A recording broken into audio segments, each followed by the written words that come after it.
আব্রাহ Saba হাবশী সম্রাট হাবশের পক্ষ থেকে ইয়েমেনের গভর্নর ছিলেন।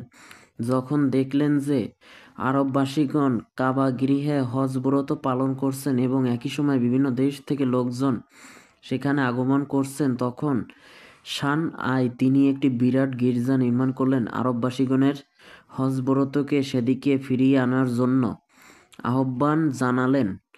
কিন্তু বনু কিনানা গোত্রের লোকজন যখন এ সংবাদ অবগত হলেন, তখন তারা এক রাত্রে গোপনে গির্জায় প্রবেশ করে তাদের সামনের দিকে মলের প্রলেপন দিয়ে একদম নোংরা করে ফেললেন। এই ঘটনায় আব্রাহা ভয়ানক ক্রোধান্বিত হন এবং প্রতিশোধ গ্রহণ কল্পে কাবা গৃহ ধ্বংস করার উদ্দেশ্যে ৬০,০০০ অস্ত্রসজ্জিত সৈন্যের এক বিশাল বাহিনী সহ মক্কা অভিমুখে অগ্রসর হন।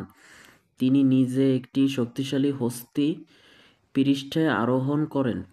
সৈন্যদের নিকট মোট ৯টি এবং ১৩টি হস্তি ছিল। আব্রাহা ইয়েমেন থেকে অগ্রসর হয়ে মুগাম্মাস নামক স্থানে পৌঁছালেন। সেখানে তার সৈন্যবাহিনীকে প্রস্তুত করে নিয়ে মক্কায় প্রবেশের জন্য অগ্রসর হলেন।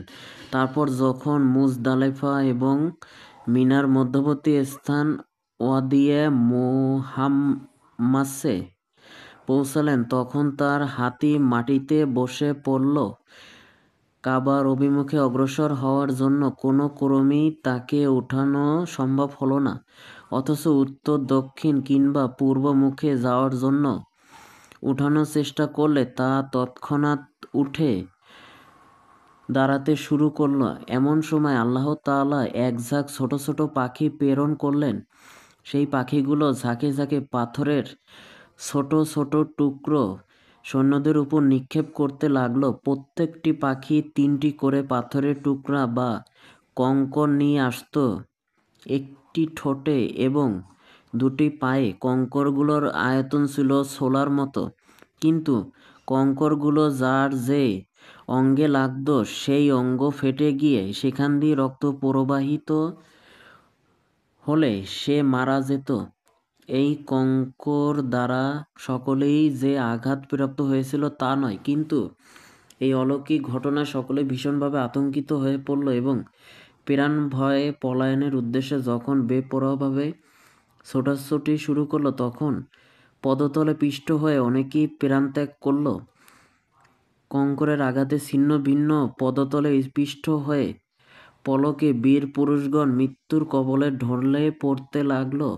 এদিকে আব্রাহার উপর আল্লাহ তাআলা এমন এক মুসিবত প্রেরণ করলেন যে তার আঙ্গুল সমূহের জোর খুলে গেল এবং সানা নামক স্থানে যেতে না যেতেই তিনি পাখির বাচ্চার মতো হয়ে পড়লেন। তারপর তার বক্ষ বিদীর্ণ হয়ে হৃদয়পিণ্ড বেরিয়ে এলো এবং তিনি মৃত্যুর মুখে পতিত হলেন। মক্কা অভিমুখে আব্রাহার আগ্রাভিযানের সংবাদ অবগত হয়ে মক্কাবাসীগণ প্রাণভয়ে নানা দিকে বিক্ষিপ্ত অবস্থায় পলায়ন করে পাহাড়ের আড়ালে অথবা পর্বতের চূড়ায় আশ্রয় গ্রহণ করলেন। তারপর যখন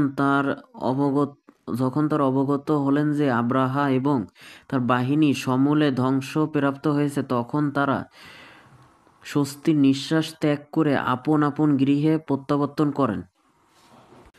এ ঘটনা সংঘটিত হয়েছিল রাসূল সাল্লাল্লাহু আলাইহি ওয়াসাল্লামের জন্মলাভের প্রায় ৫৫ দিন পূর্বে মুহররম মাসে। অত্র প্রেক্ষিতে এটা ধরে নেওয়া যায় যে ঘটনাটি সংঘটিত হয়েছিল ৫৭১ খ্রিস্টাব্দের ফেব্রুয়ারি মাসের শেষ ভাগে কিংবা মার্চ মাসের প্রথম ভাগে। হস্তি বাহিনীর এ ঘটনা ছিল আগামী দিনের নাবী এবং কাবা শরীফের জন্য আল্লাহর সিদ্ধান্ত ও সাহায্যের এক সুস্পষ্ট নিদর্শন। এর পিছনে আরও যে কারণ ছিল তা হচ্ছে, নবী করিম সাল্লাল্লাহু আলাইহি ওয়াসাল্লাম তার আমলেই দেখলেন যে বাইতুল মুকাদ্দাস ছিল মুসলিমদের কিবলাহ এবং সেখানকার অধিবাসীগণ ছিল মুসলিম। কিন্তু তা সত্ত্বেও এর উপর আল্লাহর শত্রুদের মুশরিকগণের শাসন প্রতিষ্ঠিত ছিল। এর সুস্পষ্ট প্রমাণ হচ্ছে বুকতিনাসরের আক্রমণ এবং রোমানগণের অধিকার প্রতিষ্ঠা পক্ষান্তরে কাবাহর উপর খ্রিস্টানদের অধিকার প্রতিষ্ঠিত হয়নি, যদিও তার তৎকালে মুসলিম ছিলেন, কাবাহর অধিবাসী ছিলেন মুশরিক। অধিকন্তু এ ঘটনা এমন এক সময় সংঘটিত হয়েছিল, এই সংক্রান্ত সম্বাদটি তৎকালীন সভ্য জগতের অধিকাংশ অঞ্চলে পারস্য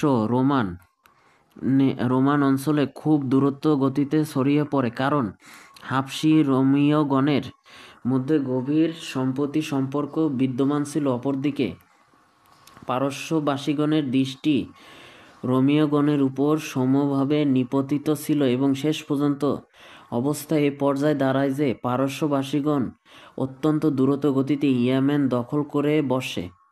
সে সময়ের কথা বলা হচ্ছে, তখন রোমান এবং পারস্যের দুই রাষ্ট্রই তৎকালীন পৃথিবীর উল্লেখযোগ্য অংশের প্রতিনিধিত্ব করত, এবং যেহেতু হস্তি বাহিনীর ঘটনাটি এই দুই রাষ্ট্রের সকলেই নিকটই সুবিদিত ছিল, যেহেতু বলা যায় যে সমগ্র পৃথিবীর দৃষ্টি কাবা গৃহের অলৌকিকত্বের প্রতি নিবদ্ধ হয়ে গেল। বাইতুল্লাহ